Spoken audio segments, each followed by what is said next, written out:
il permet de faire le produit de deux nombres, n'est-ce pas? Oui. Ok. Qu'est-ce qu'il a de particulier? Est-ce que tu peux nous dire un peu ses avantages, ses inconvénients, l'algorithme russe? Euh, Peut-être la complexité de l'algorithme. Oui. Il a, c'est-à-dire le meilleur et moins simple. Moins simple, c'est plus complexe. Deux fois la négation, ça donne là exactement.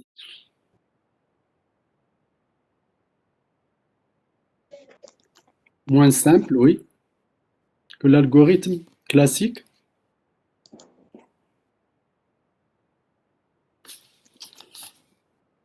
Ok. Qu'est-ce qu'il exige comme outil, comme opération?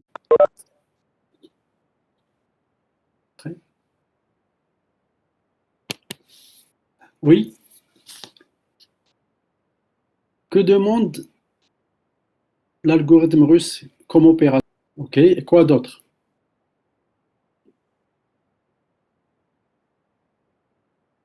Plus addition. Plus addition, plus décalage à droite, c'est la division par deux, mais il exige également le décalage à gauche qui représente la multiplication par deux. C'est bon? Oui, oui. Ok. Maintenant, il est adapté pour qui?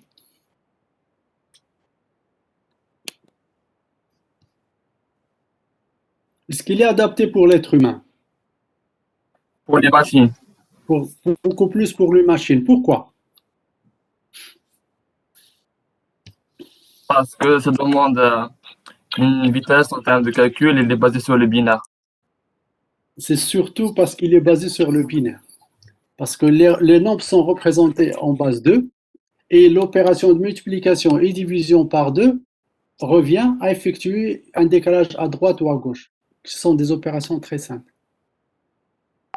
OK? Bien. Donc, je passe à Imed Bakloul. Oui, Tu monsieur. m'entends? Donc, qu'est-ce qu'on a vu au début de... Quel est le titre de ce cours? Algorithmique.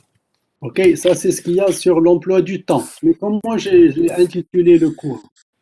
Oui, sur modèle, je crois que c'est l'abréviation de C. Objectif du cours. Qu'est-ce qu'on a dit? Qu'est-ce qu'on va voir comme, justement méthode de conception? Est-ce que tu te rappelles des différentes méthodes? Ou est-ce que tu te rappelles d'une méthode? Une méthode.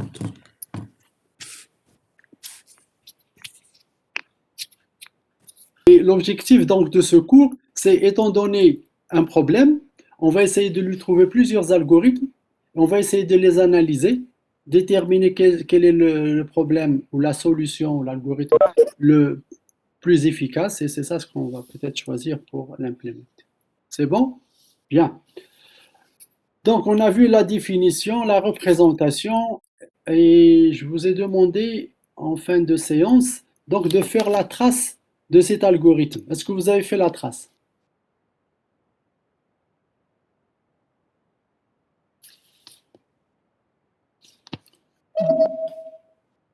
Ayoub, Choukari, je ne te vois pas encore. Donc, je ne vois pas mon chat. Programmation. Il y a des gens qui arrivent en retard. Vous voyez, monsieur? Vous me Oui, voyez? oui, très bien. Donc, est-ce que tu as fait cette trace? L'exercice que j'ai demandé. Non, monsieur. OK? Il faut faire la trace. D'accord? Lorsque je vous donne un exercice, vous devez le faire. Et même si je ne le donne pas, s'il est dans le support, il faudrait le faire pour bien suivre, bien comprendre. OK. Qu'est-ce qui a fait la trace? Vous pouvez prendre la parole? Monsieur, Oui. j'ai essayé de faire la trace, mais Oui. le problème, c'est que je trouve que cet algorithme-là ne trie pas. Par exemple, pour cette liste-là, T, Oui. je trouve que ça trie et le 3 reste toujours dans sa place. OK. Donc, qu'est-ce qui parle? C'est Haddad. Oui, Ok, d'accord. Haddad Anwar. Est-ce qu'il y a d'autres personnes qui ont essayé, qui ont réussi ou qui n'ont pas réussi?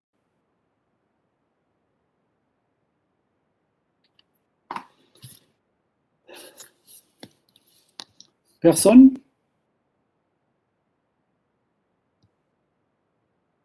Monsieur? Oui, En fait, ça triche, c'est juste que je pense qu'il a commencé avec un 10-0. Parce que là, on commence avec un 10-1. exact. Ici, on suppose que... donc, pour toi, ça marche. Oui, oui. Effectivement, ici, le tableau, c'est de 1, il part de 1 jusqu'à n. Si on programme en Python, on va aller de 1 jusqu'à n-1. D'accord? Ou en C, ou en Java, généralement, les tableaux ont des indices, ils démarrent avec 0. Ici, je suppose que ça démarre avec 1. D'accord? Donc, si ça démarre à 0, il faut peut-être ici modifier, n'est-ce pas? Il faut Ça, modifier. non, ça démarre à 1 et ça termine avec 5. C'est N égale à 5. exact. Donc, ici, on va mettre un 1. Si on démarre à 0, ici, on va jusqu'à n-1. Donc, on va aller de 1 jusqu'à n-1. Ici aussi, c'est n-1. Et qu'est-ce qu'il faut changer d'autre? Monsieur, moi j'ai laissé l'indice qui commence avec 2. C'est juste que les éléments du tableau, ça commence avec 1. Ok, d'accord. Ok, d'accord. Oui, d'accord. Donc, on peut les modifier. On peut modifier l'algorithme, mais il y a un autre changement à faire. Si, Le J pourtant que. exact. Le J, il doit être ici. Supérieur strictement à moins 1. Ou C'est ça. supérieur à égale. C'est ça. Supérieur ou égal à 0, strictement supérieur à moins 1. Oui, exact. Donc, et ça, ça marche. Ça marche pour toi?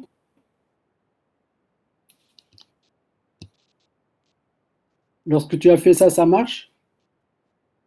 Ah oui, oui, monsieur, ça marche. Ok, bien. Donc moi, j'ai fait la trace. Donc, c'est ça. Donc,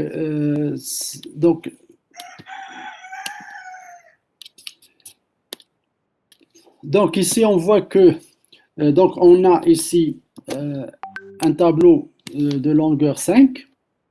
Donc, comment ça marche? Donc, nous avons une première boucle. Donc, nous avons deux boucles imbriquées. La première boucle va de 2 jusqu'à n, jusqu'à 5. Donc, elle va partir de là. D'accord? Donc, elle va considérer ce premier élément, ce deuxième élément, jusqu'au dernier élément. Donc, c'est ça ce que ça veut dire, cette première boucle. Mais pour un élément donné, on va essayer de le placer au bon endroit. Donc, on va prendre sa valeur, c'est T de I, et après, on va considérer l'élément qui est juste avant. Et tant que J est positif strictement, c'est-à-dire qu'il y a des éléments, et tant que la valeur donc de ce J est supérieure à notre X, on va le permuter. On va le permuter avec cette valeur. D'accord? Donc, si vous n'avez pas fait la trace, donc vous n'allez rien comprendre. C'est pour cela que je vous ai demandé de le faire. Donc ici, j'ai ma trace. Donc, je vois comment I varie donc de 2 jusqu'à 5. Donc, il va prendre 2, 3, 4 jusqu'à 5. Donc, lorsque I est égal à 2, c'est la première itération. Donc, nous avons, donc ça c'est le T. Donc, X qui est égal à T de, donc, juste revenir ici. Donc, nous avons X égale T de I et J est égal à I moins 1. Donc, X est égal à T de I. T de I, c'est bien cet élément-là. Donc, c'est ça le X. Et J est égal à I moins 1. Donc, 2 moins 1, ça donne bien 1. D'accord? Donc, maintenant, est-ce que cette condition est vraie? Donc, J est supérieur à 0. Et T de J, est-ce qu'elle est supérieure à 1, à X? T de J, donc on a dit que c'est T de J, c'est cette valeur-là. Elle est supérieure, n'est-ce pas? donc la condition est vraie. Donc lorsqu'elle est vraie, on va modifier, donc on va faire venir, on va permuter 1 avec 3. D'accord? Donc c'est ça les 3 instructions de la boucle interne. Et dans la boucle interne, on va décrémenter J, donc il va être égal à 0. Et comme ici la condition ne va plus être vraie, puisque J n'est pas strictement supérieur à 0, donc on va s'arrêter, on va sortir donc de la boucle interne. Donc on va à la boucle externe pour prendre une autre valeur de I est égal à 3. Donc pour I égale à 3, X de 3, donc c'est 4. Pardon, T2 de 3, c'est 4. On va prendre cette valeur, donc c'est ça ce qu'on a ici. J, c'est I-1, donc on va être à 2. Est-ce que cette condition est vraie? J est bien supérieur à 0, mais T de J, qui est égal à 4, T de J est égal à 3, n'est pas supérieur à 4. Donc c'est non. Donc on va sortir de la boucle interne. Donc et on va aller donc à l'autre itération. Pour I est égal à 1, donc X est égal à cette valeur-là, la dernière, la quatrième, ici c'est 0. J c'est I-1, donc c'est 3. La condition est vraie, donc on va faire une première permutation puisque le 0 est inférieur, donc on va faire cette permutation, le 0 va être permuté avec le 4. Ensuite, le J est décrémenté. La condition va être toujours vraie puisqu'on va comparer 0 avec 3. Donc on va permuter 0 avec 3. Et après, J va être décrémenté, va être égal à 1. La condition est toujours vraie. Et donc J va être égal à 1. La condition est déjà vraie, donc on va permuter ça avec ça. Et là, ici, la condition n'est pas vraie, donc on va s'arrêter. On va sortir de la boucle interne. On va aller à la boucle externe, considérer I égale 5, la dernière valeur. Donc nous avons X ici 5 et 4. Et la condition n'est pas vérifiée. Donc on va sortir de la boucle interne et on va donc terminer notre programme puisqu'on était dans la dernière itération de la première boucle. Donc ici, qu'est-ce qu'on voit schématiquement, si vous voulez? Donc on considère ce premier élément, on le met à la bonne place. Donc ça on trouve ce tableau. Après, on considère l'élément d'après, le troisième dans la liste, on le met à la bonne place. Et ici, il est à la bonne place de toute façon, puisque tous qui lui sont inférieurs, donc qui sont à gauche, donc lui sont inférieurs. Bien. Après, on va considérer ce troisième 0, l'élément qui est à la quatrième place. Donc on va le mettre, on va le permuter ici, on va le permuter là, on va le permuter là. En quelque sorte, on va le déplacer jusqu'à le bon endroit. On va l'insérer à la bonne place. À chaque fois, on va insérer un élément dans la bonne place. C'est pour ça qu'on parle de tripart insertion. Et ici, lorsqu'on va considérer donc le dernier élément est déjà à la bonne place. Donc c'est pour ça qu'on ne fait pas de permutation ici. Est-ce que c'est clair? Monsieur, Oui. monsieur, j'ai une question pour quand I égale à 2. Oui. Donc Ok. on a dit que X reçoit T de I. Oui. T de I, I, c'est-à-dire cette 4, valeur. non? Non. Non, ici, donc, mes indices, c'est 1, 2, 3, 4. Ça, ce sont les indices. Et 5. Ok. Et T D'accord. de J, c'est combien? T de J, donc J est égal à 1, donc c'est 3. C'est 3. Donc, parce qu'on compare cet élément, donc on se place ici, on le compare avec l'élément qui est juste avant. Puisque J, c'est I-1.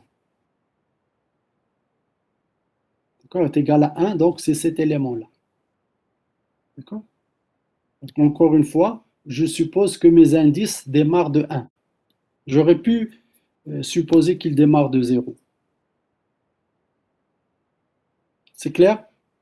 Bien. Maintenant, ici, si on considère ce vecteur et on veut le trier, on va avoir donc i est égal à 2 jusqu'à i égale à 5. Mais lorsque i est égal à 2, j est égal à... Donc i est égal à 2, on va se positionner là. On va considérer celui qui est avant. Mais celui qui est avant est déjà plus petit. Donc la condition n'est pas vérifiée, donc on ne va pas rentrer dans la boucle, la deuxième boucle, la boucle interne.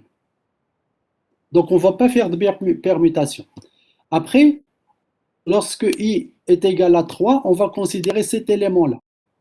Et on regarde les éléments l'élément précédent, donc qui est l'indice 2. Donc il est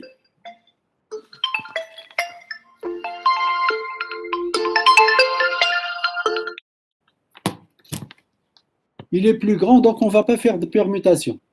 Après, on va considérer l'indice suivant. Donc on va regarder cet élément. On va le comparer avec celui-là.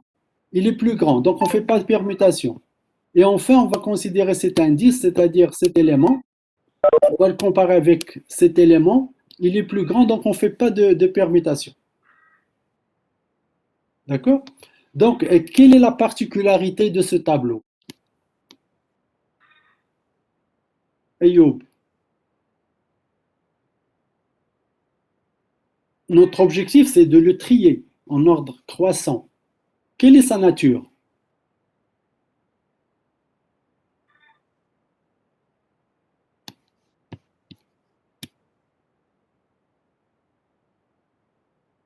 Oui, monsieur. Vous m'avez entendu? Non. Mais La nature, il est trié. il est déjà trié, effectivement. Donc, j'ai des réponses ici qui sont correctes. Il est déjà trié. Donc, on n'a pas eu besoin de faire des... Parce que tous les éléments sont dans la bonne place. Lorsqu'on veut les insérer à la bonne place, ils sont déjà dans la bonne place. Donc, on ne fait pas de permutation. Bien. Maintenant, considérons donc un autre exemple, un troisième exemple, c'est le cas de V. Donc, nous avons donc V qui est égal à cette séquence. Donc, on va prendre donc I égale à 2. Donc, on va prendre cet élément-là. Est-ce qu'il est plus grand que celui-là ou est-ce qu'il est plus petit? Il est plus petit, donc on va permuter. Donc après, on va prendre cet élément-là. Est-ce qu'il est plus petit que celui-là? Oui, donc on va le permuter avec 5. Et après, il faut continuer. Est-ce qu'il est plus petit que celui-là? Oui, on va le permuter avec 4. Bien. Après, maintenant, on va prendre l'indice 4, donc c'est-à-dire cet élément. Et est-ce qu'il est plus petit que 5? Oui, on va le permuter. Donc je l'ai mis ici en rouge, je ne sais pas si c'est clair. Après, on va comparer le 1 avec le 4, il est plus petit, donc on va le permuter pour l'insérer à la bonne place. Et enfin, on va le comparer avec 3, on va donc le permuter puisqu'il est plus petit. Enfin, donc la dernière itération, on va considérer cet élément. Il est plus petit que le précédent, donc on va le permuter. Après, on va le comparer avec le précédent. Il est plus petit, donc on va le permuter. On va le permuter. Et on va le permuter. D'accord? Donc ici, on n'a rien fait, on n'a fait aucune permutation. Et ici, combien est-ce qu'on a fait de permutation?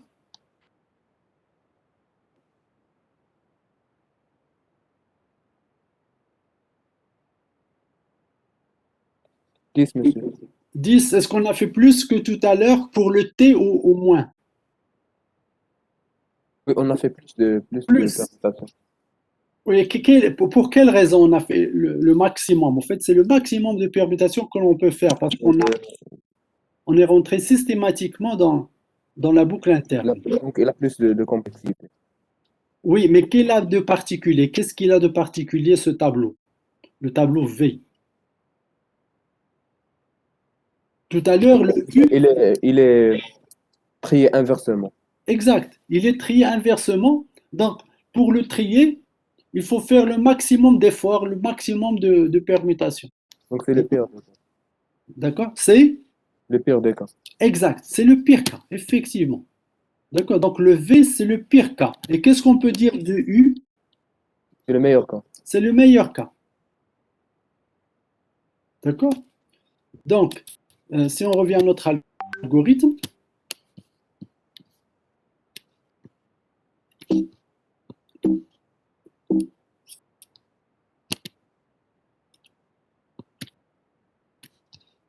donc ici, donc, on va faire une itération donc, de 2 jusqu'à n. De toute façon, on va balayer tout le tableau. Mais ici, la condition, lorsqu'il est trié, donc cette condition n'est pas vraie, n'est jamais vraie. Donc, on ne va jamais rentrer dans cette boucle. C'est pour ça qu'on ne va pas faire de permutation. Et lorsqu'il est trié dans l'ordre inverse, cette condition va toujours être vraie. Et on va toujours permuter. D'accord? Donc, effectivement, le U ici, c'est le meilleur cas.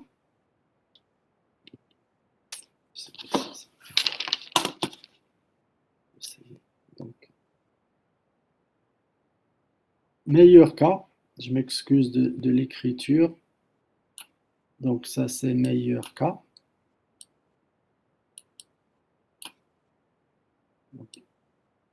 Ça, c'est le meilleur cas. Et donc, ça, c'est le pire cas.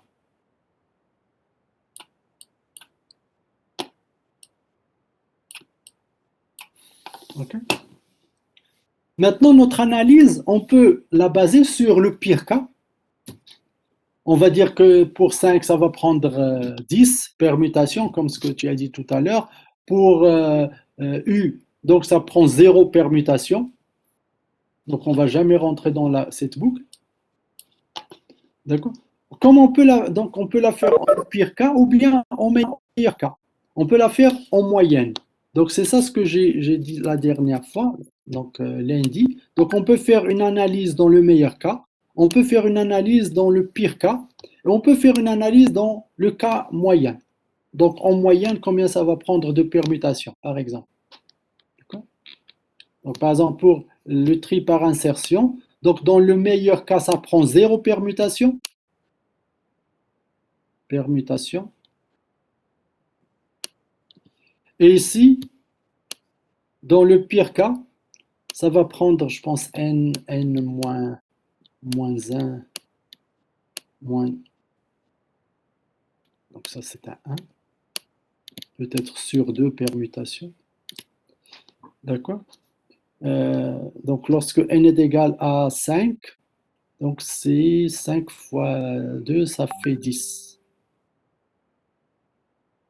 D'accord? Donc, lorsque vous faites une analyse, vous devez spécifier quel type d'analyse. D'accord? Ici, j'ai parlé de... Donc, monsieur, on est plus souvent amené à faire une analyse à travers le pire des cas. Oui, si on veut être prudent. Oui, et aussi pour avoir pour comparer selon la complexité. Oui, effectivement, parce que peut-être le meilleur cas ne nous intéresse pas beaucoup, parce que le meilleur cas peut se produire très, très rarement. Donc, mais ça ne va pas donner une idée de la complexité de l'algorithme. Si par exemple ici on fait une analyse de pire cas, on va dire qu'il y a dans le meilleur cas, on ne va pas faire de permutation. Donc ça ne nous donne pas une idée de l'algorithme. Mais peut-être dans certains contextes, on va être intéressé par le meilleur cas. Peut-être. D'accord. Mais lorsqu'on veut être prudent, donc on va donner plutôt une bonne borne supérieure. C'est-à-dire que au maximum, ça va nous prendre n au carré ou n au cube ou quelque chose comme ça. Oui. Peut-être ce qui est inférieur ne nous intéresse pas beaucoup, n'est pas très utile, mais dans certains contextes, il le sera. Par exemple, on va peut-être faire une analyse au moyen cas, peut-être dans certains contextes. Par exemple, si on sait que donc, les exemplaires, donc les entrées des algorithmes suivent une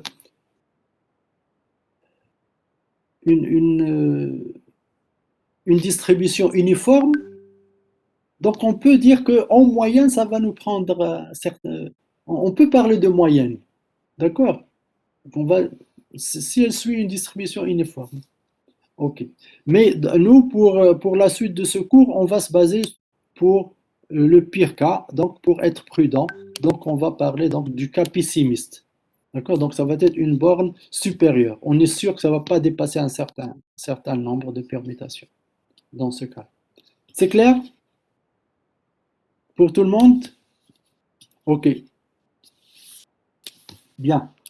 Donc, est-ce que je vais peut-être... je vais juste je vais arrêter ce partage. Partager avec vous mon écran. Peut-être ça.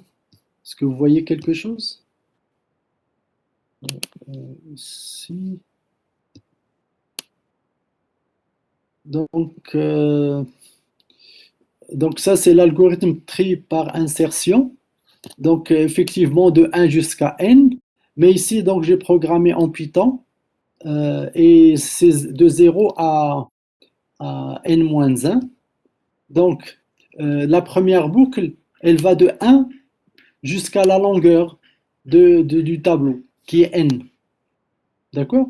Donc, ça, ce sont les instructions donc, qui sont dans l'algorithme. Et ici, donc, j'ai changé ça pour j supérieur ou égal à 0. D'accord? Donc, ça, c'est ma deuxième boucle interne. Et donc, ça, ce sont ces instructions.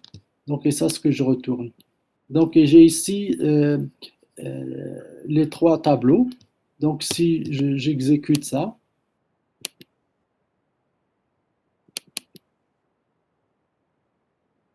qu'est-ce qu'il a fait?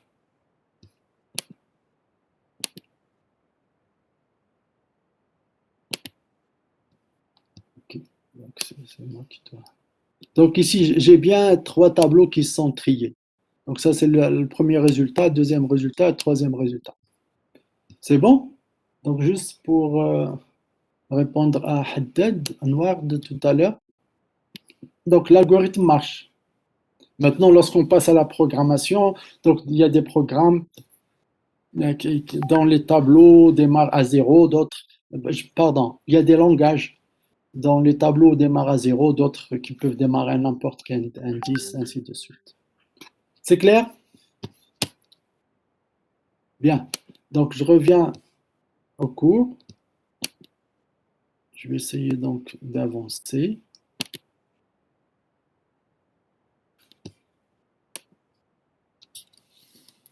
Donc, ça, ce sont les traces.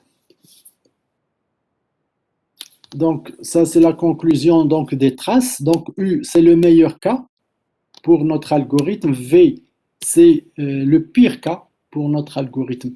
Donc, nous allons faire des analyses au pire cas. D'accord? Dans le futur, dans la suite de ce cours. D'accord? Et on va voir que cet algorithme est quadratique. D'accord? Donc, dans l'ordre de n au cube, où n est la taille de t, du tableau de t. Donc, tout à l'heure, on a dit n multiplié par n-1 sur 2. Donc, c'est de l'ordre de n au carré. On va le démontrer. Est-ce qu'il y a des questions?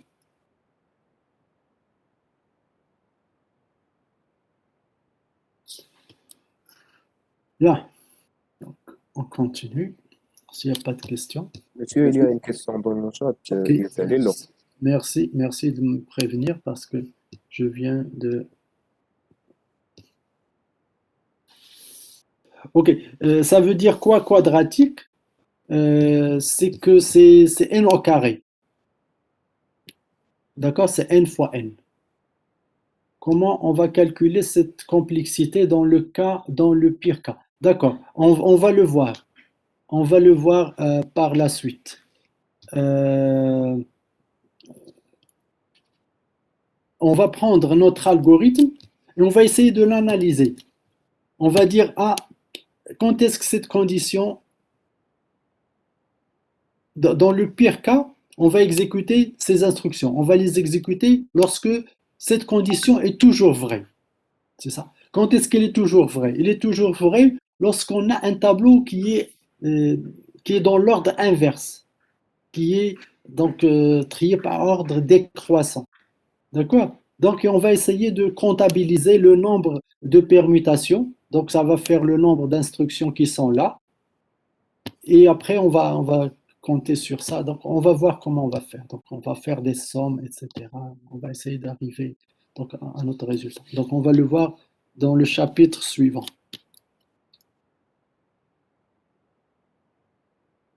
Bien. D'autres questions? Donc, je vois qu'il y a des solutions. Bien. D'autres questions?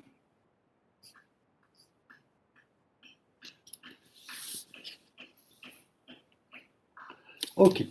Maintenant, avant de continuer, donc on va se poser la question, pourquoi est-ce qu'on se casse la tête à étudier donc la complexité des algorithmes? Pourquoi est-ce qu'on se casse la tête pour trouver des algorithmes efficaces?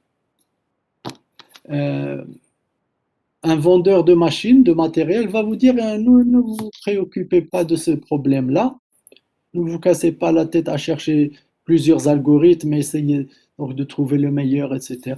J'ai une machine beaucoup plus performante et vous n'avez qu'à l'acheter et l'exploiter, l'utiliser pour résoudre votre problème. Ce n'est pas la peine d'investir dans l'analyse. D'accord? Il vaut mieux, donc le vendeur va vous dire, il vaut mieux investir dans ma machine. Oui, Monsieur Soufiane Alamou veut prendre la parole. oui, vas-y. Monsieur, j'ai une question. Pourquoi nous avions choisi d'étudier le tri par insertion et non pas le tri par fusion, sachant que le tri par fusion est meilleur en termes de complexité et en termes de code? En termes de code, un peu moins parce qu'il est récursif, donc c'est pas. Mais en termes de complexité, effectivement, il est de l'ordre de n log n. Et c'est le meilleur algorithme que l'on puisse trouver aujourd'hui pour effectuer le tri. Mais ici, ce qu'on a considéré, ça c'est un exemple pour illustrer cette histoire donc de type d'analyse. Donc pour voir que pour certains algorithmes, on peut faire une analyse au meilleur cas, au pire cas et en moyenne. D'accord? Donc, le tri ici, c'est pas. Je reviens donc à l'objectif de ce cours. Donc, ce cours, on ne va pas voir les meilleurs algorithmes pour résoudre des problèmes donnés. On va plutôt voir comment est-ce qu'on peut concevoir les algorithmes. Donc, ici, cette méthode ou cet algorithme a été présenté pour illustrer donc, cette histoire donc, de type d'analyse ou de nature de l'analyse. C'est clair?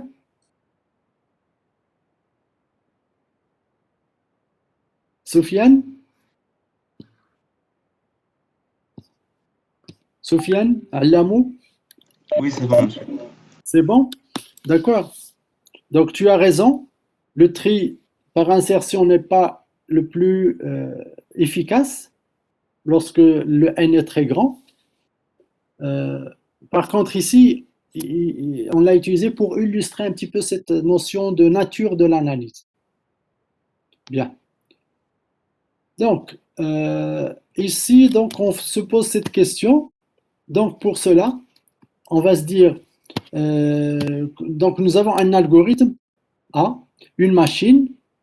Est-ce qu'il vaut mieux investir dans l'algorithme pour essayer de trouver un algorithme plus efficace ou faut-il investir dans une autre machine qui est beaucoup plus puissante? C'est ça la question.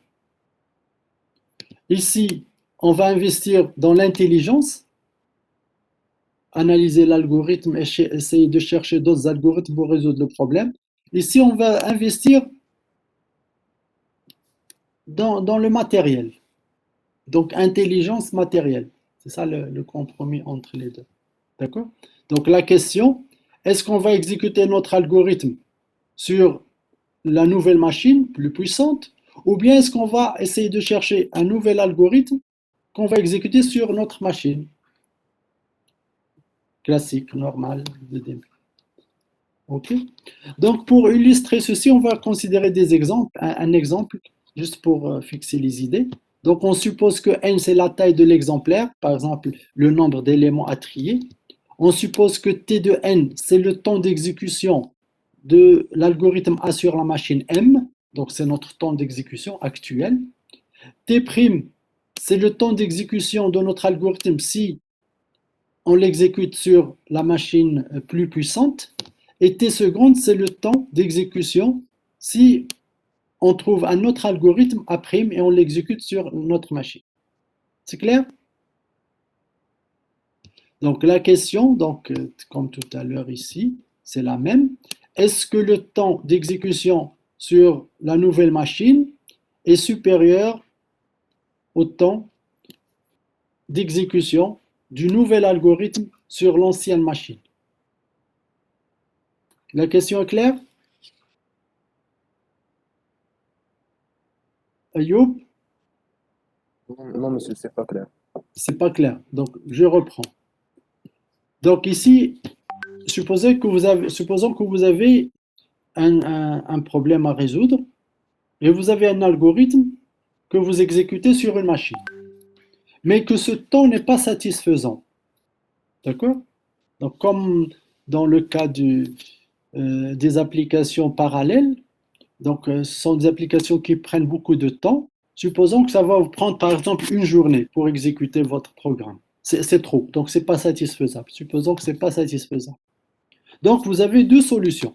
Soit d'acheter une nouvelle machine, d'accord?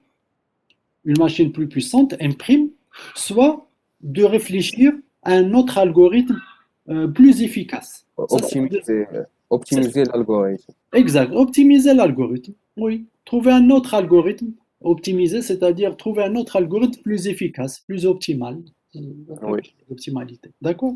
Donc ça, c'est les deux alternatives. Et ici, donc, on se demande, est-ce que ça vaut mieux donc acheter une nouvelle machine ou bien développer un nouvel algorithme? C'est clair?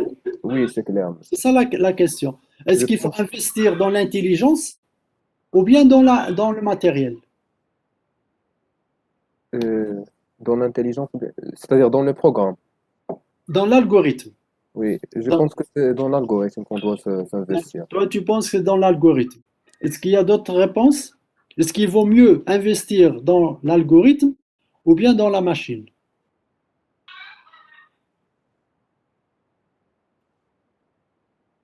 D'autres réponses? Ça dépend.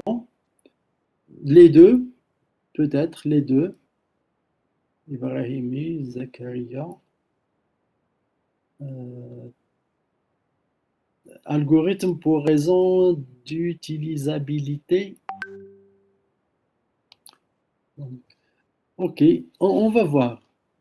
On va voir un exemple particulier. Après, on va revenir à cette question. Donc, supposons que la nouvelle machine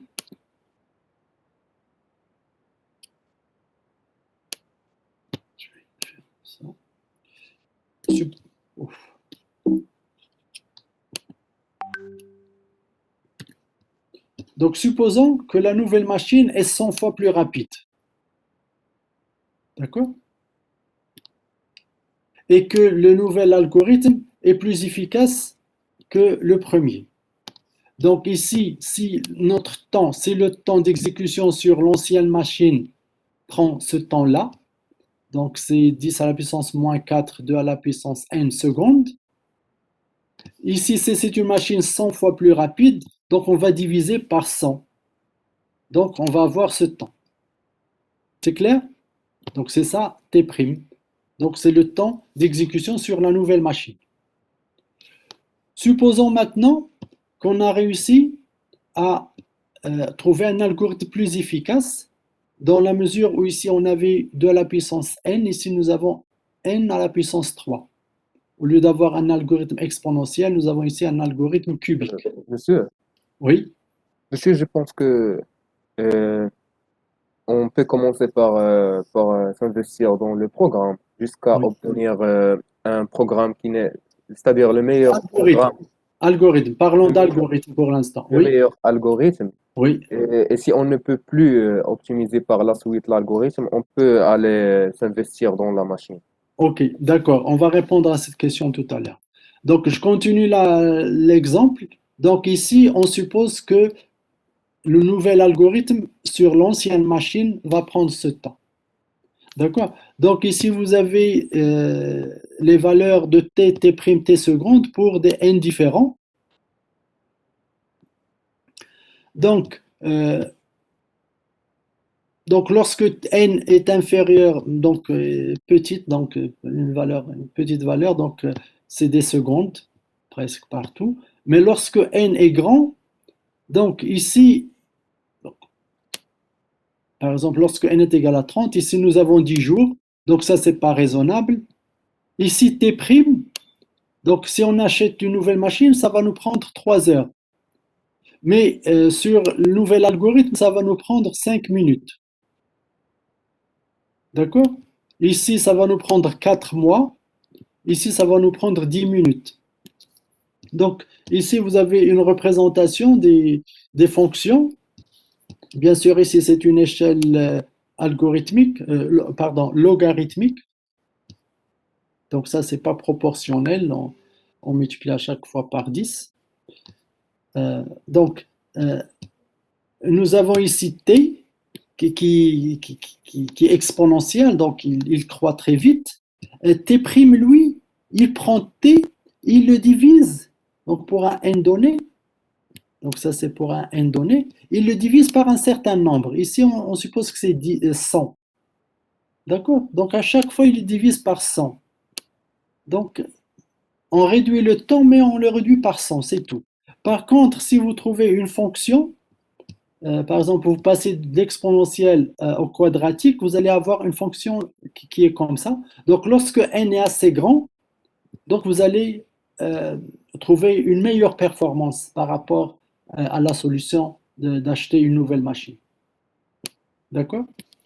Donc ici, ce que ça dit, cet exemple particulier, ça dit que si vous réussissez à trouver un algorithme quadratique pour un algorithme qui était exponentiel, eh bien, vous allez avoir un meilleur rendement, une meilleure efficacité que si vous achetez une nouvelle machine. Bien. Maintenant, revenons à notre... Est-ce que cet exemple est clair?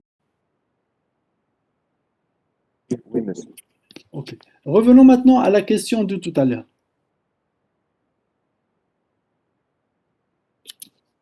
Est-ce qu'on va investir dans l'algorithme ou dans la machine? Comme tu dis, Ayoub, on peut déjà commencer par investir dans l'algorithme, mais est-ce qu'on a une garantie de pouvoir l'optimiser, d'avoir un algorithme plus efficace? Non, on n'a pas de garantie. On n'a pas la garantie. D'accord? Donc ça risque de nous prendre peut-être quelques semaines, quelques mois, et après on ne va pas pouvoir trouver d'algorithme plus On risque efficace. on risque même de dépasser le temps qu'on voulait économiser. C'est ça, mais donc effectivement, donc quelquefois, donc on n'a pas de garantie. Donc c'est pour cela que certains industriels, certaines entreprises vont vous dire non, ne vous cassez pas la tête à chercher un meilleur algorithme, un algorithme plus efficace.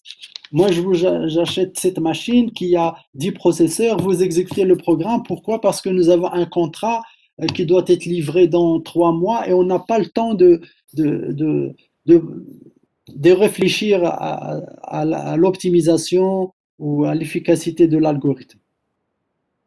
C'est un point de vue, n'est-ce pas? D'autant plus qu'on n'a pas de garantie comme on va pouvoir trouver un algorithme plus efficace. D'accord?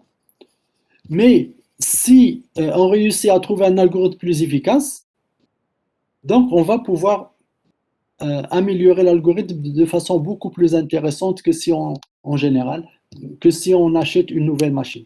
D'accord? Donc, c'est pour cela qu'on va essayer d'analyser les algorithmes, trouver des algorithmes plus efficaces.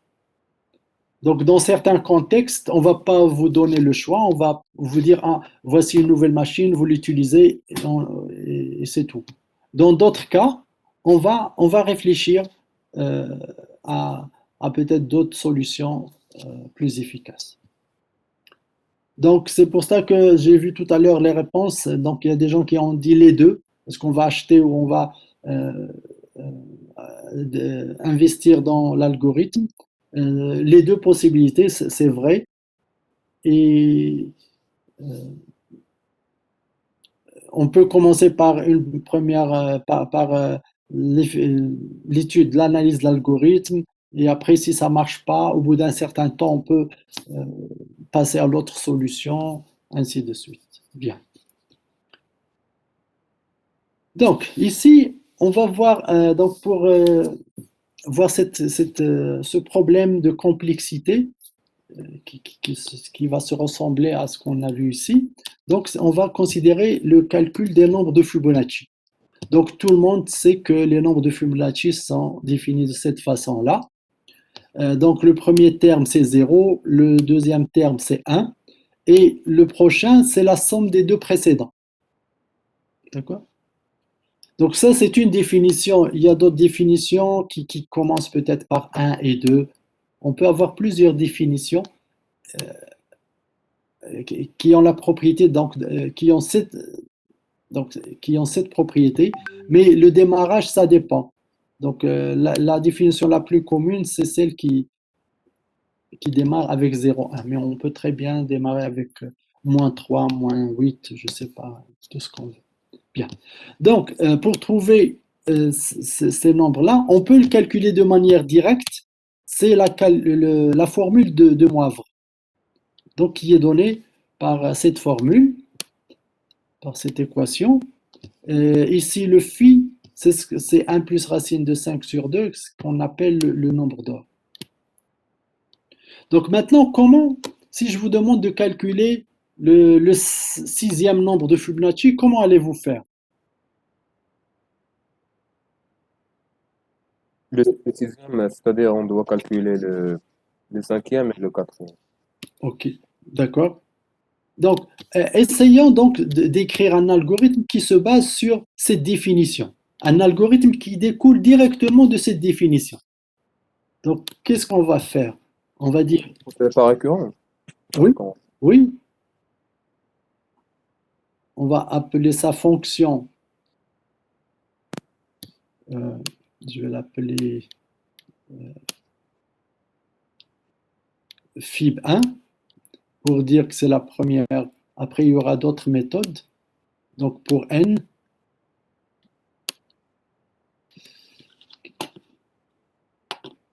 donc si n inférieur à 2, on va retourner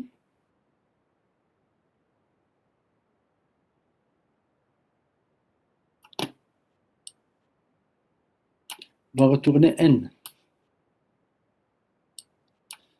Si n égale à 0, n égale à 1, on va retourner n. Sinon, qu'est-ce qu'on va retourner? On va retourner la fonction fils de n-1 plus fils de n-1. De n-1 plus fib, pardon, généralement j'écris beaucoup mieux que ça, mais heureusement que vous m'avez déjà vu écrire sur le tableau. Ok. Donc on va utiliser ça. Donc on va faire la trace pour f de 6. Fibonacci nous oblige. Donc pour ça, qu'est-ce qu'on va faire? On va exécuter cet algorithme. Donc on va calculer f de 5, n'est-ce pas? Et f de 4. Et f de 4. Mais avant d'arriver à f de 4, donc dans f de 5, on est obligé de calculer f de 4.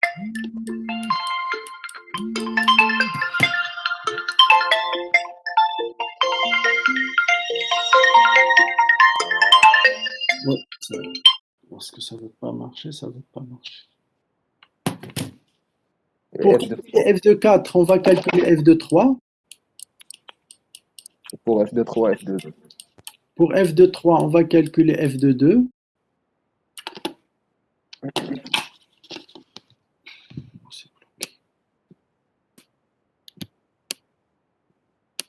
Et on retourne Pour n. calculer f de 2, pas encore. Pour calculer f de 2, on a besoin de calculer f de 1 de 0. et après plus f de 0. D'accord? Bien. Donc, on va terminer f de 2, on va retourner à f de 3. On a calculé sa première partie. La deuxième partie, c'est quoi? C'est f de 1, n'est-ce pas? Ici, on a calculé f de 3. Il nous faut calculer maintenant f de quoi? Je t'écoute, Ayoub. F de 2, n'est-ce pas? Oui, c'est f de, Pour calculer f de 2, on a besoin de calculer f de 1 f de 0. et f de 0, ainsi de suite.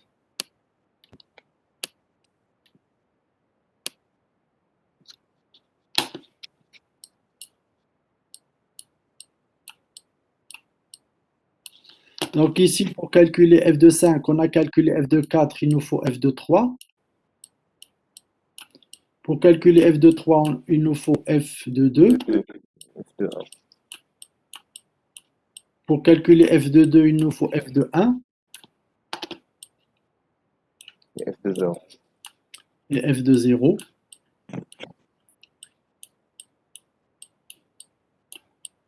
Maintenant qu'on a calculé ça, donc on aura f de 5. Il nous faut Et donc dans f de 3, on aura exact, on n'a pas encore terminé f de 3, il nous faut f de 1. Merci. Donc on a terminé f de 3, on a terminé f de 5. Maintenant, on va calculer f de 6, qui est égal à f de 5 plus f de 4. Pour calculer f de 4, on va calculer f de 3 et f. Donc ça, c'est un 3. Et f, donc 3, on va calculer f de 2. Et pour calculer f de 2, donc ça, c'est un 2. On va calculer f de 1 ici. Et f de combien? et f de 0. Et f de 0.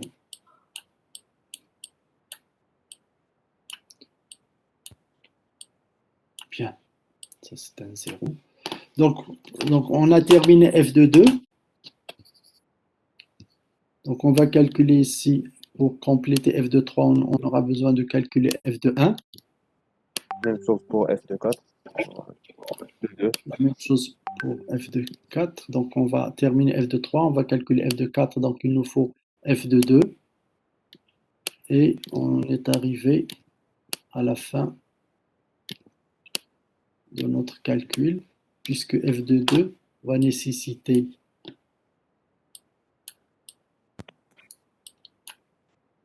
f de 1 et quoi d'autre? F de combien? De 0. De 0. Bien. Donc on va terminer f de 2, qui va terminer le calcul de f de 4 et qui va terminer le calcul de f de 6. Bien. Maintenant, je vais changer de couleur. Donc ici, à quoi est égal f de 1? À 1. À 1. F de 0, à quoi est égal?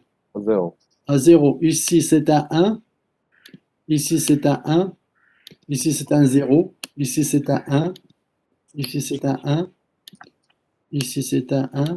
Ici, c'est un 1. Ici, c'est un 1.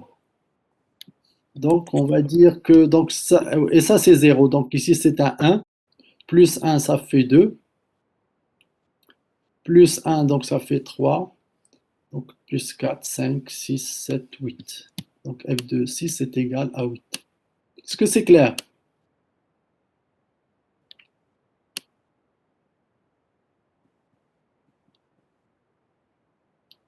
C'est clair? Oui, oui. Ok. Maintenant, on va analyser cet algorithme. En tout cas, on va analyser la trace de cet algorithme pour n égale à 6. Qu'est-ce qu'on peut remarquer?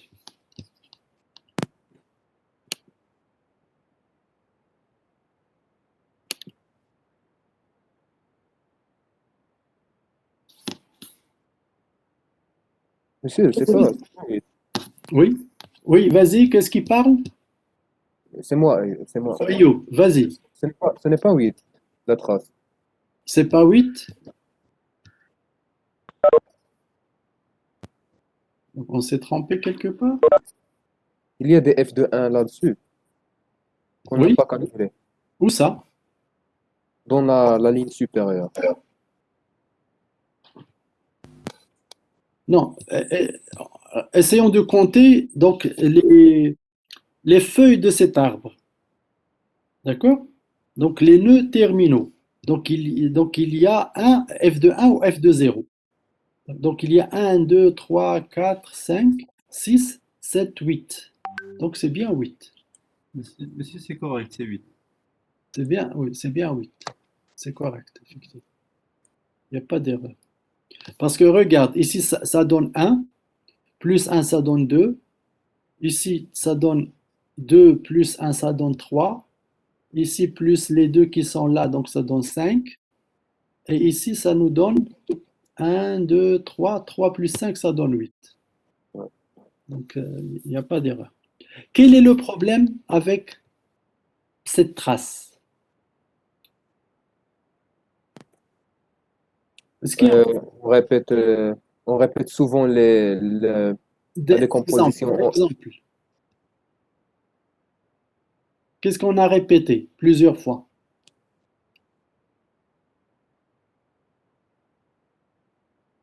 Considérons par exemple le calcul de F3.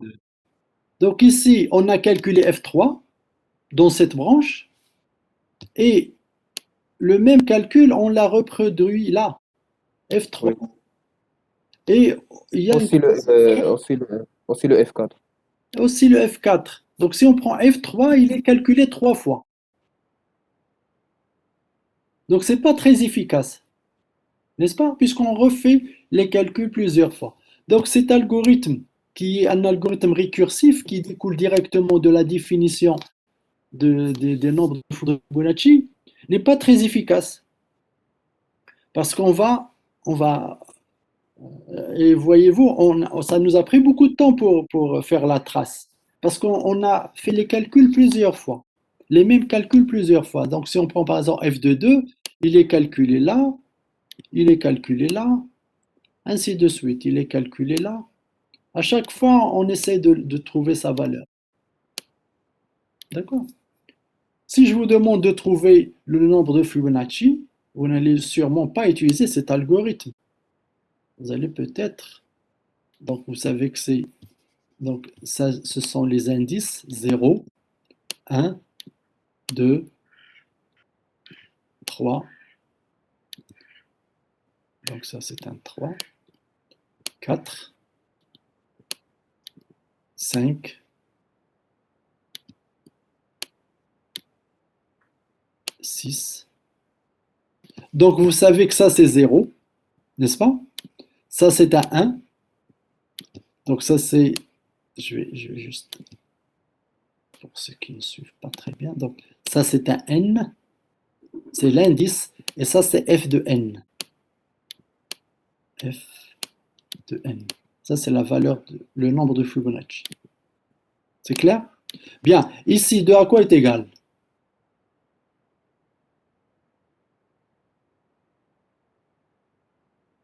Quel est le deuxième nombre de Fibonacci? 1 plus 0. C'est ça, c'est cette valeur plus cette valeur, c'est 1. Et ici, pour 3, c'est combien? C'est la valeur de 2 plus de 1. C'est 1 plus 1, ça donne 2. Et ici, c'est combien? C'est 3. C'est 3. Et là? 5. 5. Et là? 3 plus 5, ça fait 8. D'accord? Donc ça, c'est un 5. Donc probablement que c'est comme ça que vous allez calculer. Donc ça, c'est un autre algorithme qui est différent de celui-là. D'accord? Donc cet algorithme, qu'est-ce qu'il fait? Il a deux valeurs. Donc supposons que ça c'est I.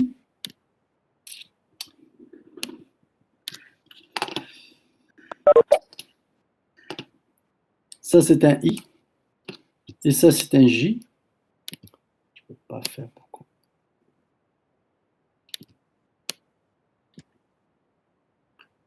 Donc, la nouvelle valeur de J, c'est la somme des deux. Et la nouvelle valeur de I, c'est l'ancienne valeur de J. Donc ici, au fait, on se retrouve avec cet algorithme. La nouvelle valeur, au fait, on va faire un certain nombre d'étapes. Donc pour k égale 1 jusqu'à n, par exemple, lorsque n est égal à 6, on va le faire pour 1, 2, 3, 4, jusqu'à 6. Donc la nouvelle valeur de j, c'est la somme de i et de j. Et la nouvelle valeur de i, c'est l'ancien j. Mais j vient d'être modifié. On lui a ajouté un i. Donc pour trouver l'ancien j, on va lui soustraire un i. Est-ce que c'est clair? Oui, oui, monsieur. Ok, c'est clair. Donc faites la trace pour n égale à 6. Donc ici, peut-être vous n'êtes pas très convaincu. On va supposer que n égale à 6. Faites la trace. Donc i, allez-y, je vous donne 3 minutes. Peut-être qu'il y a des questions. Oui, donc je pense 8, 8, 5, 6, 8. Ok. Donc faites la trace. Donc ici j'ai mes variables. Donc je dois avoir aussi la variable k. Je vais la mettre ici.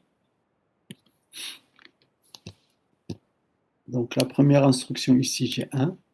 Ici c'est 0.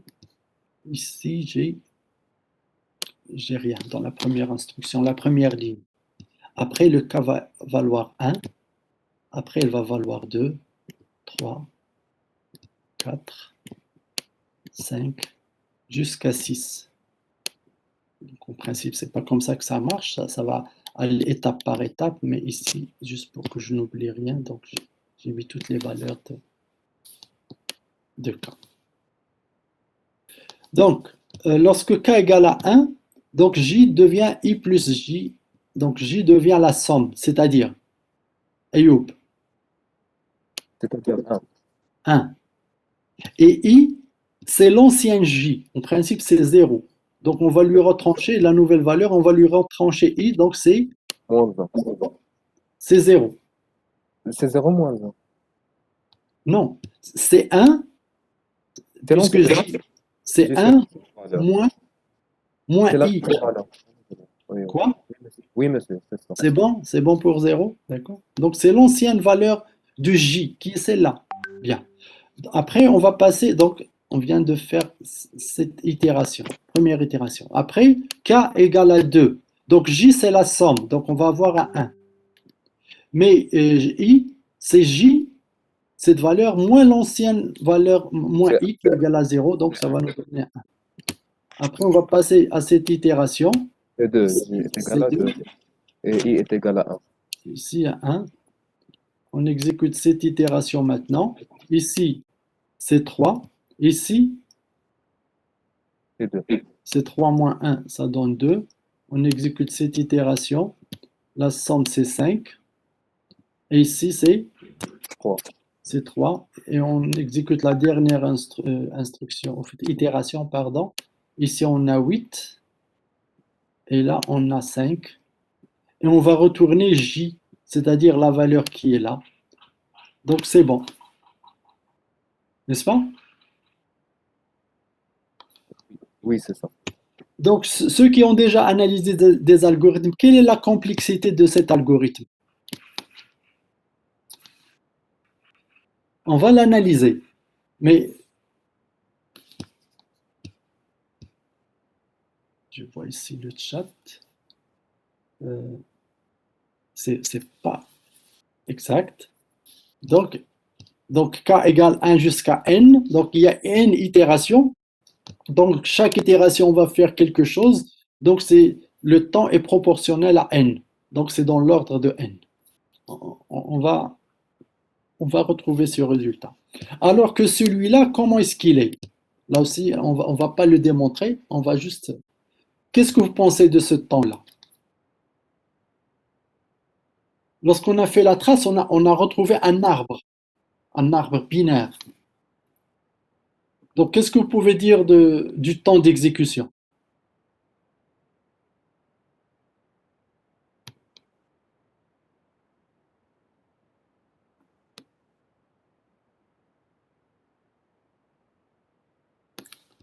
On va voir que lorsqu'on a un arbre, généralement, on va avoir un temps exponentiel, parce que ça explose. À chaque fois, c'est multiplié par 2. Donc, ça explose, donc on dit que c'est exponentiel, on va le voir, on va le démontrer.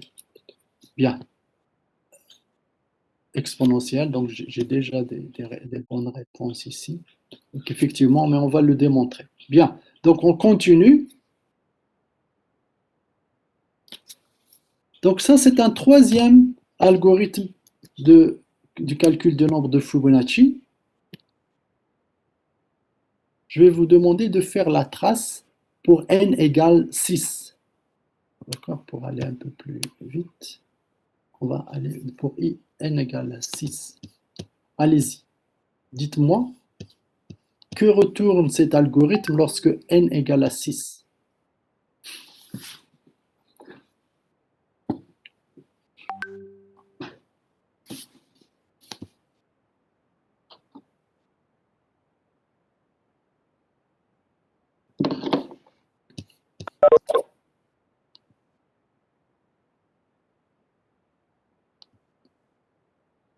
Donc, comme tout à l'heure, déplacer les fenêtres ici.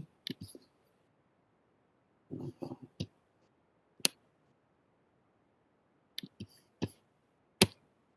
va mettre les variables. Donc, je vois I.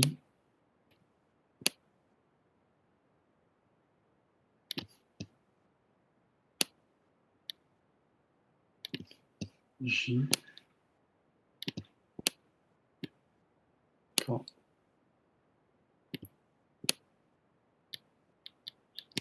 H.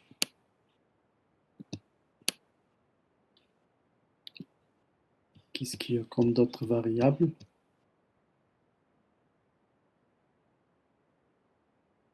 T.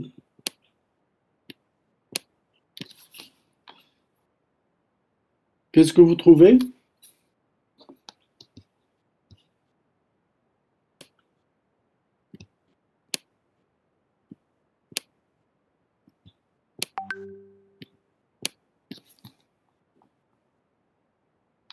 Ah, il y a N aussi qui est modifié.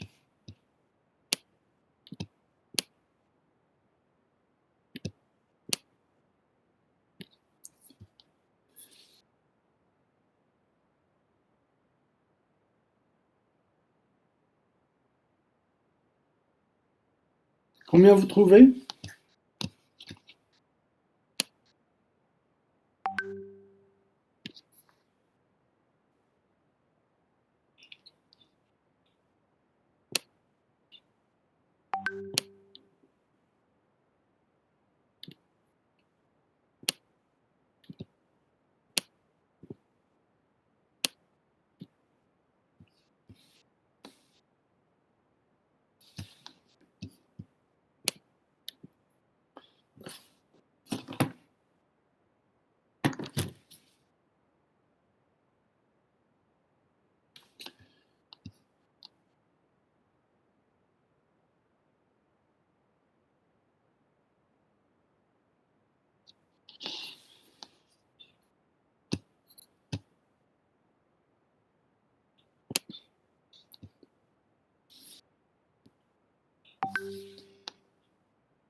Ikram, au frère, tu m'entends? Oui, je vous entends. Combien tu as trouvé? Que retourne cet algorithme? J'ai trouvé un N. Un quoi? N. N est égal à 6. Alors, c'est en 8. Trouvé 8. 8. Ok, parfait. Donc, Tu trouves 8, c'est bon. C'est ce qu'on veut, n'est-ce pas? C'est ce qu'on a trouvé tout à l'heure.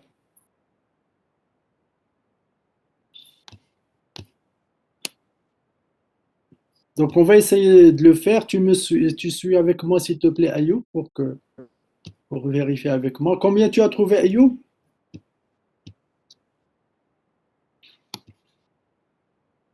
Ayoub, tu as terminé? Oui, oui, j'ai trouvé. OK. Donc, on va le faire ensemble. Donc, on a exécuté ici. Donc, j'ai exécuté la première ligne. Donc, ça me donne ça. Donc, est-ce que n positif? Oui. Est-ce que n est pair? Non. Donc, je ne vais pas faire ça. Je vais calculer t au carré. Ça me donne h au carré. Donc, ça me donne 1 ici dans t. Donc, h, c'est 2k. H, donc c'est 0 fois 2, c'est 0, plus t, c'est 1. Donc, h va devenir à 1. Ensuite, k devient k au carré plus t. Donc, c'est 0 plus t, c'est un 1. On va avoir ici un 1. Est-ce que c'est bon, Ayoub, jusque-là? Oui, oui, Je monsieur. n'ai pas fait d'erreur? Non, Non. Et n divisé par 2, donc c'est 3. c'est 3. Parfait. Donc, J, ça restera 0 et I, ça restera. c'est ça. Ici, on ne l'a pas modifié. Donc, après, on va retourner. Est-ce que n est strictement positif? Oui. Donc, est-ce que n est impair? Oui, cette fois-ci. Donc, on va calculer t. T est égal JH. Donc, c'est 0. Après, J est égal IH, c'est-à-dire 1, plus JK, c'est-à-dire 0, plus T, c'est-à-dire 0. Donc, ça va nous donner un 1. Donc, J va être un 1. Et K, c'est 1. Et I, c'est 1 fois 1, ça donne 1, plus T, ça donne 0, ça donne 1. C'est bon? Oui, oui. Bien. Maintenant, on va calculer T, c'est H au carré. Donc, c'est 1. On va calculer H. 2KH, c'est 2.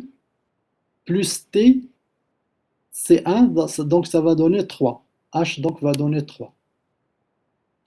Et K, c'est K au carré, c'est-à-dire 1, plus T, c'est-à-dire plus 1, c'est-à-dire 2. C'est bon? Oui, oui. N est divisé par 1, par 2, pardon. Ça va être 1. 1, donc ça va donner 1. Bien. Donc, est-ce que n est strictement positif? Oui. Oui. Donc, est-ce que n est impair? Oui. Donc, on va rentrer ici. Donc, t est égal JH, c'est-à-dire 1 fois 3, donc c'est 3. Et après, J est égal IH, c'est-à-dire 1 fois 3, ça donne 3, plus JK, c'est-à-dire 2, ça fait 5, plus T qui est égal à 3, c'est-à-dire 5 plus 3, ça donne 8. Donc J va donner 8. Et I, c'est IK. Donc c'est I fois 2, c'est 1 fois 2, ça fait 2, plus T, c'est 3. 2 plus 3, c'est 5. Donc I, c'est 5. Bien. Donc maintenant, on va exécuter les instructions qui sont là. T est égal H au carré, c'est-à-dire 9. H est égal HK, ou KH. 6 fois 2, ça fait 12. Plus T, ça fait combien? 12 plus 9, ça donne 21. C'est bien ça? Oui. OK. Et après, donc, K au carré, ça donne 4, plus T plus 9, ça donne 13. Et donc, on va diviser n par 2, ça nous donne 0. Et on va retourner à la boucle. Est-ce que n est strictement positif? Non. Non. Donc, on va sortir et on va retourner J. J est là, donc ça va. On va retourner cette valeur qui est. Donc, on retrouve 8, la même chose que tout à l'heure.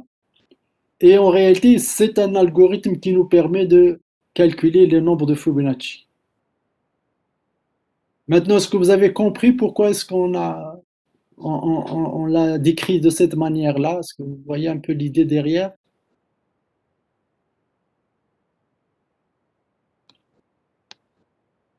Oui ou non? Oui, monsieur. Non, est-ce que vous comprenez pourquoi ça marche? Est-ce que vous comprenez d'où viennent les différentes euh, valeurs qui sont là, Non, Chouka? non, monsieur. Non, Non. d'accord? Donc, non, c'est pas évident. Donc, on va le voir à la fin du chapitre sur les méthodes divisées pour régner. D'accord? Donc, en fait, cet algorithme-là se base sur euh, la méthode divisée pour régner pour un certain problème. Bon, le problème en question, c'est le produit de matrice particulière. Et c'est ça ce qui va nous générer cet algorithme. Bien. Maintenant, le premier algorithme, on a dit qu'il est exponentiel. Fib1 est exponentiel. On ne l'a pas démontré. Le deuxième algorithme, on a dit qu'il est linéaire. On ne l'a pas démontré non plus. Celui-là, comment il est, d'après vous? Nous avons le n. À chaque fois, on le divise par 2.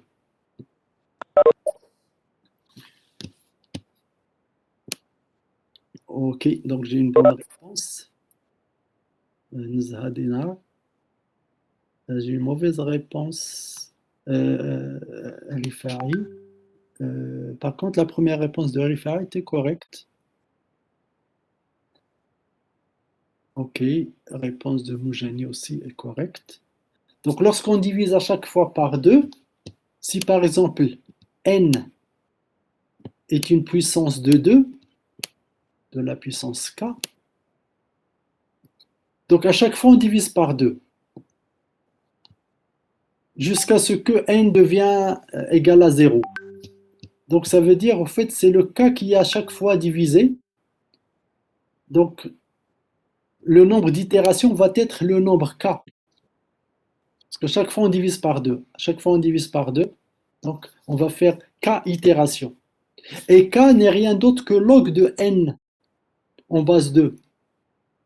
Donc l'algorithme, il est logarithmique. Là aussi, on va le démontrer. Est-ce que c'est clair jusque-là?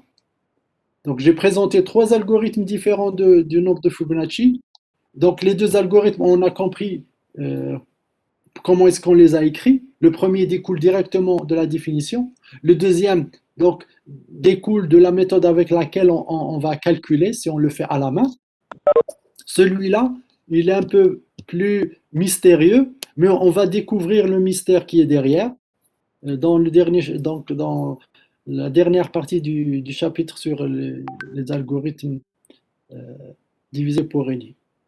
Maintenant, le premier, il est exponentiel, on va le démontrer. Le deuxième, il est linéaire, on va le démontrer. Celui-là, il est logarithmique, on va aussi le démontrer plus tard. Bien. Maintenant, donc j'ai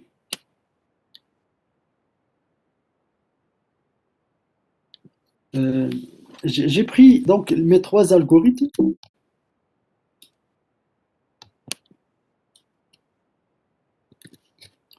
Fib1, Fib2, Fib3. J'ai pris des valeurs différentes de n. Donc, et j'ai exécuté sur Windows et sur un i7. Et j'ai trouvé ces résultats, ces temps d'exécution.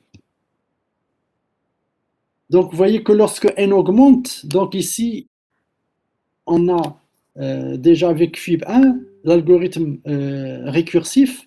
Donc, on a déjà avec n égale 40, on a déjà 3 minutes. Donc ici, nous sommes toujours dans des microsecondes avec Fib2, avec l'algorithme linéaire.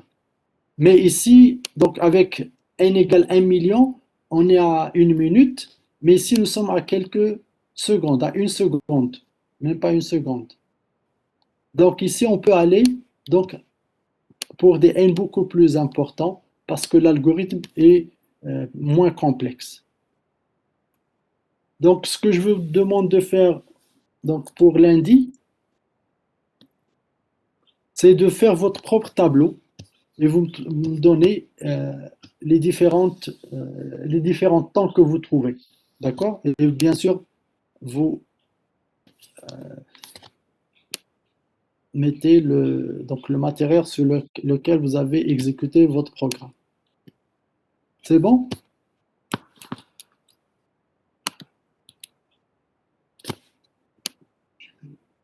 partager, comme tout à l'heure, que vous avez entendu. Le constructeur, monsieur, pour Linux. Ah, le constructeur. D'accord. Est-ce que vous êtes familier avec Python? Ayoub, est-ce que vous avez vu Python? Oui, un peu. Est-ce que vous avez vu l'orienté objet dans Python? Moi, non. Parce que Python, c'est de l'orienté objet. En fait, tout ce qu'on utilise, les fonctions, etc., c'est de l'orienté objet. Donc, c'est pour cela que... Est-ce que vous avez vu de l'orienté objet avec Java ou avec C?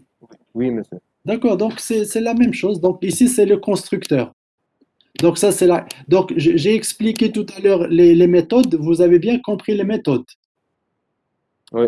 Donc, c'est vraiment ce qu'on a vu tout à l'heure, c'est presque les mêmes algorithmes. C'est en fait la traduction des algorithmes qui se fait presque immédiatement. Donc, en plus, il y a une méthode particulière qui est le constructeur. Donc, dans ce constructeur de la classe fib, donc, il y a un appel au temps pour savoir quel est le temps en secondes. Donc, c'est ça c'est cette fonction-là qui donne le temps en secondes. En fait, ça c'est la bibliothèque et ça c'est une méthode. Ça c'est une méthode de cette classe. Est-ce que la classe de l'objet peut-être? Non, de la bibliothèque. C'est une méthode de la bibliothèque. Bien, donc je l'appelle dans un premier temps ici et je l'appelle dans un deuxième temps ici à la fin. Dans la deuxième fois, je retranche le temps du début. Donc ce temps-là, c'est le temps de début. Et ça, c'est le temps de fin. Je fais la différence pour savoir le temps qu'a pris l'exécution de la fonction. D'accord? Et donc là, dépendamment de ce deuxième paramètre, en fait le troisième, le A c'est pour algorithme. Donc si c'est l'algorithme 0, je vais appeler fib 0. Si c'est l'algorithme 0, je vais appeler fib 0. Si cette valeur est égale à 1, je vais appeler fib 1, ainsi de suite. C'est bon jusque-là? Ayoub? Oui. Ok, bien. Maintenant, je vais appeler ceci. Donc ici, je vais appeler fib, je vais mettre ici 6, 0. Donc je vais appeler ça 4 fois. Ici 0, ici 1, ici 2, ici 3. Est-ce que vous m'avez suivi? En fait, ici, j'ai des objets de la classe, mais avec n égale 6 et l'algorithme 0 pour me calculer avec la méthode de Moivre. Ici, avec la même méthode récursive. Ici, avec la méthode linéaire. Et ici, avec la dernière méthode qu'on a vue. C'est clair? Oui.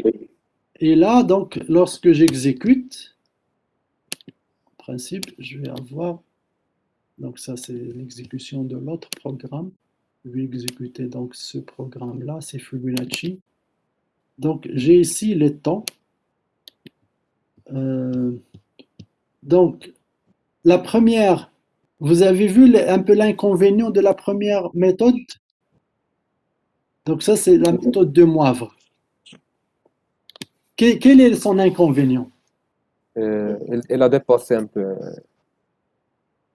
Elle prend plus de temps, mais disons ici, c'est des millisecondes, des microsecondes à peu près. 10 à la puissance moins 5, moins 6. Au fait, le n est suffisamment petit, donc il ne va pas nous permettre de comparer les méthodes. Si on prend un n grand, oui. Mais ici, puisque n est petit, donc... mais déjà ici, quelle est la différence de cette valeur avec cette valeur? Ça, c'est entier, ça, c'est réel. Exact. Donc, parce que ça, c'est une méthode, au fait, directe, mais elle implique donc des calculs de racines carrées, des calculs de division, des calculs d'exponentiation, etc. Donc, ça introduit des erreurs de calcul, des erreurs d'arrondi. Donc, on trouve des nombres qui sont censés être des entiers, on trouve un nombre décimal avec des virgules. D'accord? Donc c'est ça l'inconvénient. Alors que les autres méthodes, vous voyez, ils trouvent les valeurs entières. C'est clair? Oui, monsieur.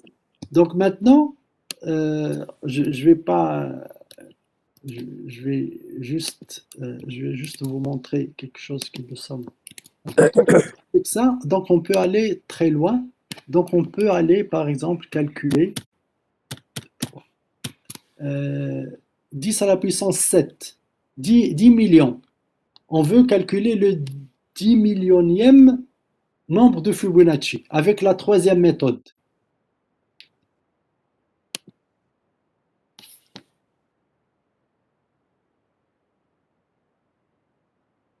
Si on utilise la première méthode, ça va prendre des années. Si on utilise la deuxième méthode, ça va prendre peut-être des jours. Je ne sais pas, je dis n'importe quoi. Mais ici, combien ça va vous prendre? Il a déjà imprimé. Donc, en principe, il a terminé. Je vais vous expliquer tout à l'heure. En principe, lorsqu'il a affiché, il a terminé. Mais, donc, fib de 3, de 10 millions. Je vais vous dire pourquoi il prend ce temps tout à l'heure.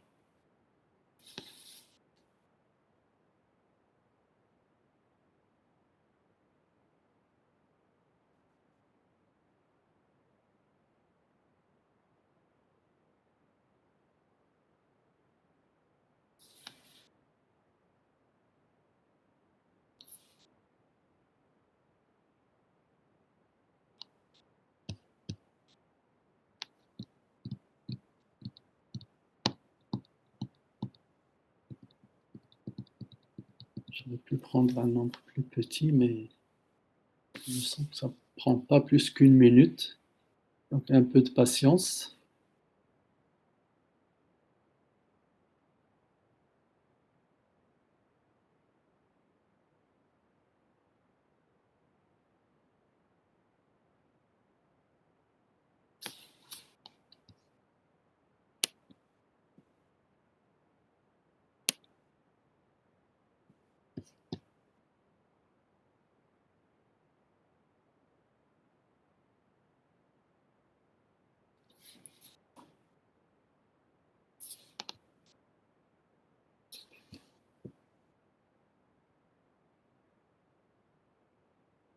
OK.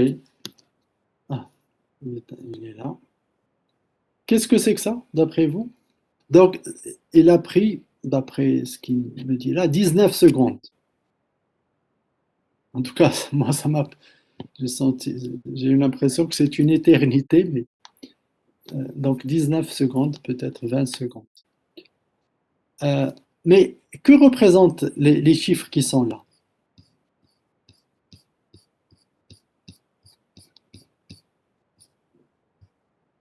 Il a dépassé la capacité du tampon.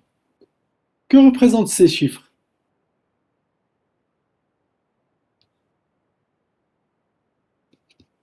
Donc avant d'afficher le temps, qu'est-ce qu'on affiche? On affiche F. C'est quoi F? Le résultat. C'est la valeur, c'est le nombre de Fibonacci. C'est le nombre de Fibonacci.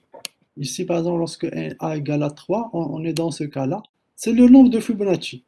Donc, c'est ça, en fait. Donc, Python vous permet de manipuler des nombres très grands. Donc, vous voyez ici, ce sont un nombre qui est composé d'énormément de chiffres.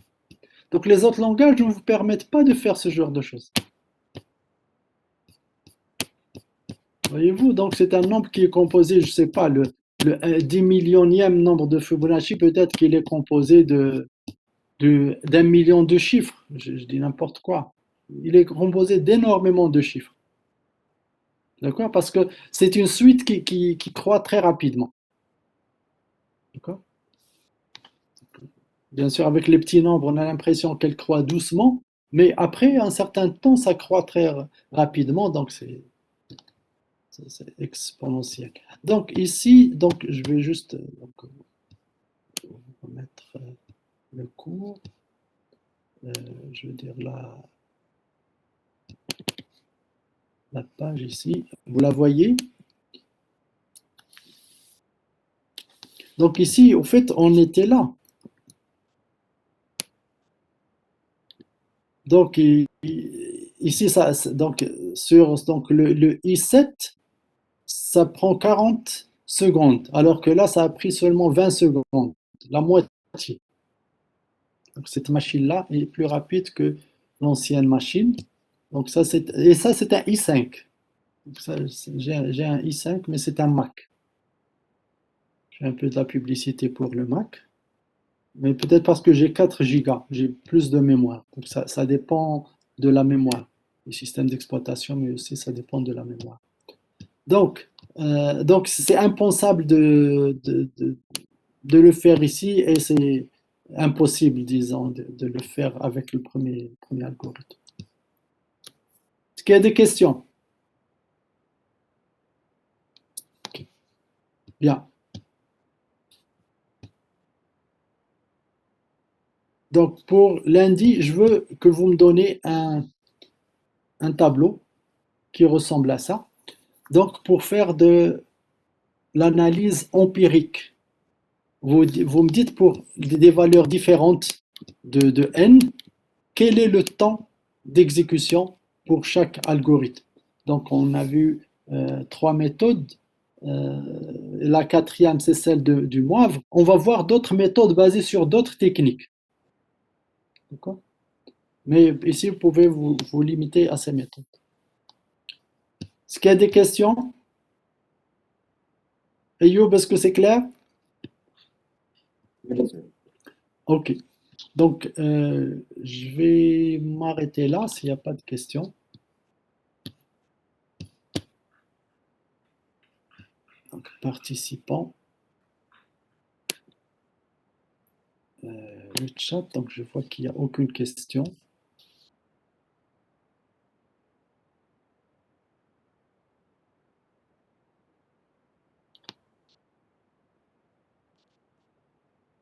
Okay.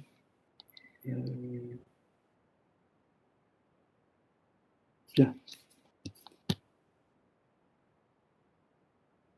Donc ici, donc vous me spécifiez la configuration de votre machine et vous allez faire ce travail par binôme de 4.